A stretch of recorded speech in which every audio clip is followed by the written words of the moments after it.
Welcome to Kenton's videos. Enjoy the video.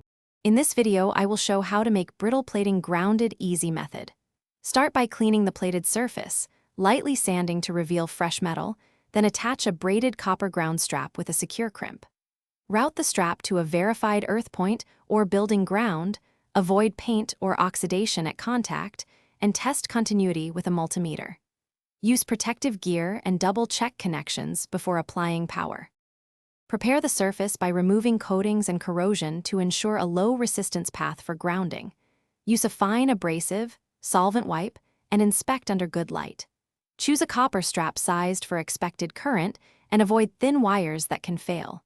Plan a short route to the main earth or chassis ground, securing with corrosion-resistant hardware. Document the connection point for maintenance and recheck periodically for tightness and continuity. Quick recommendation: if you are finding this helpful, please subscribe and like to support the channel.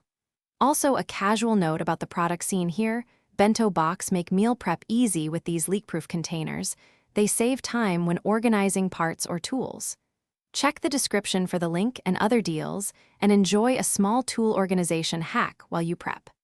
Thanks for the support. Now let's get back to the video. Make the connection using proper crimping or soldering where appropriate, prioritizing mechanical strength and conductivity. If crimping, use correctly sized lugs and a calibrated crimper. If soldering, ensure heat does not damage plating. Clean both mating surfaces, apply antioxidant compound, and tighten fasteners to specified torque. Route the ground to minimize loops and secure every few inches. Always verify continuity and low resistance with a reliable meter before energizing the system. Thanks for watching. Consider subscribing if we helped you.